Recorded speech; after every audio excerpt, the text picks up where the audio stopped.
It is stiff, isn't it? The way I like it.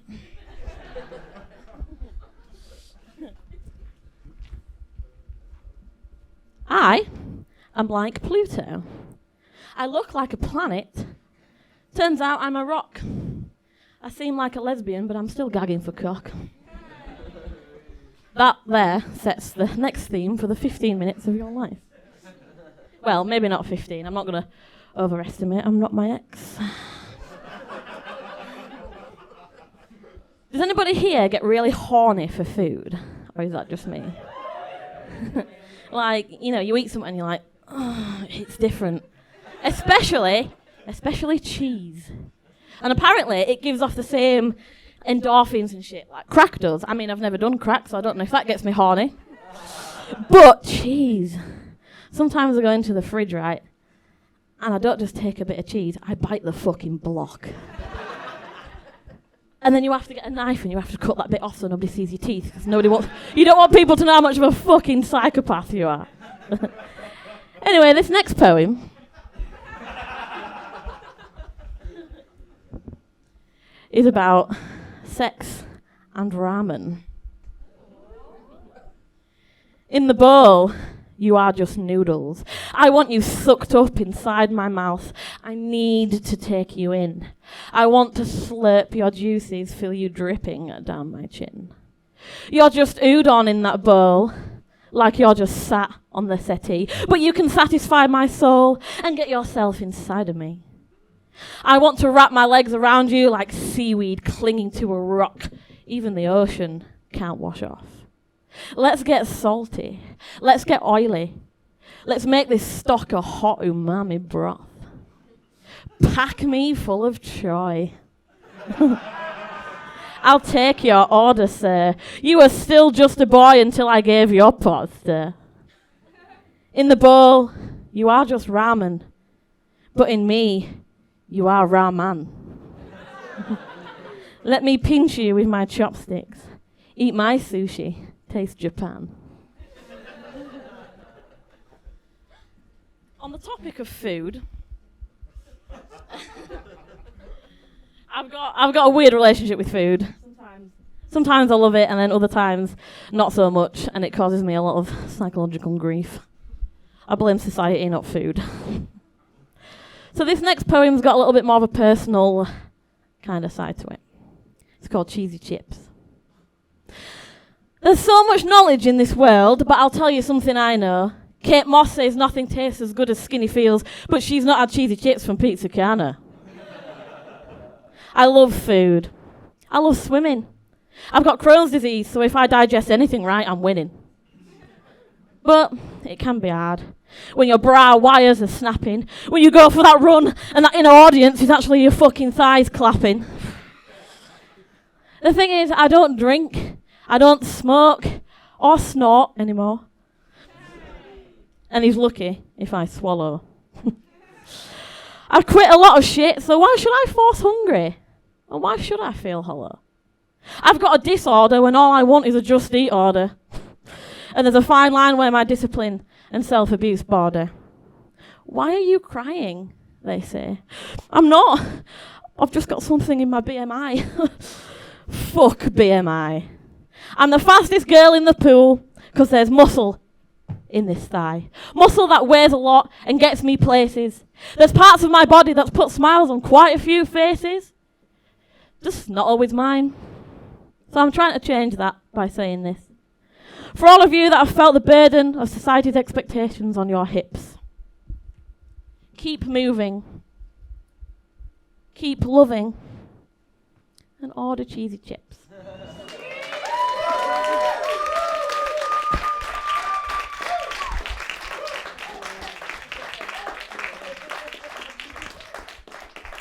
It's really fucking hard turning these pages and doing it at the same time.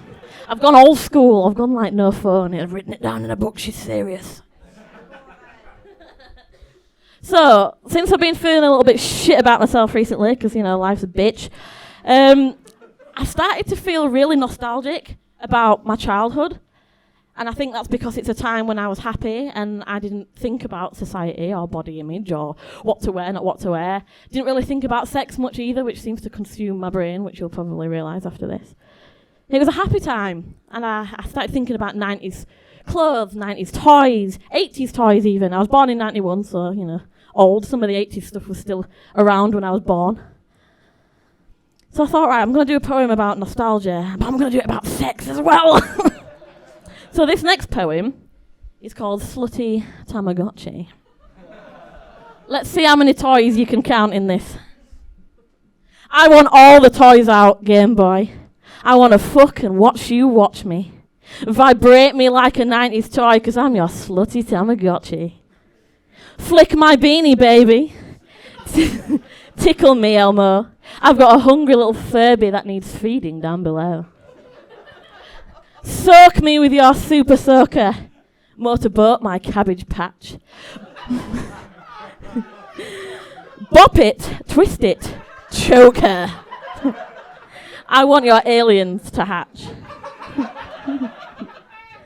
Be the Cindy to my Barbie, 'cause sometimes they're not enough. Destroy my Polly Pocket, I want some action, man, and rough. Some of these toys were means tested. Avoid the knockoffs and the mall. STDs ain't fucking Pokemon, you don't gotta catch them all. I don't mind Tinder surprises. I'm crazy for the bone. All colours, shapes and sizes. I'll ride your little pony home. Finger my boggling. Pound my puppies past the lube. I want the kind of fingering you give your Rubik's Cube. I want to bounce like big time moon shoes off that fat mouse inside my trap. I'm a plus size hungry hippo. Give my retro ass a slap. 'Cause I want all the toys out, Game Boy. I want to fuck and watch you watch me. Vibrate me like a 90s toy, 'cause I'm your slutty Tamagotchi.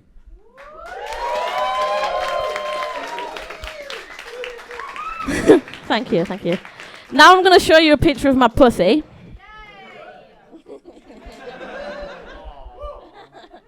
This is Oreo. So this is a poem about him. My cat had my heart in his mouth, like a limp rodent hanging dragged from midnight. He placed it on my lap, like the first gift on Christmas morning, and it felt so light. He had pierced it with beloved fangs, and he'd sucked out all the shit. My cat will find my pulse, even when I've abandoned it.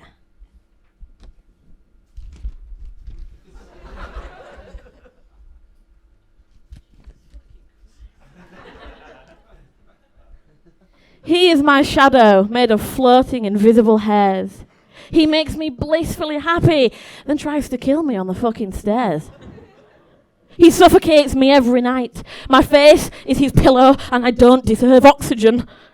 The next day we're friends again, and he's asleep in my shoebox again.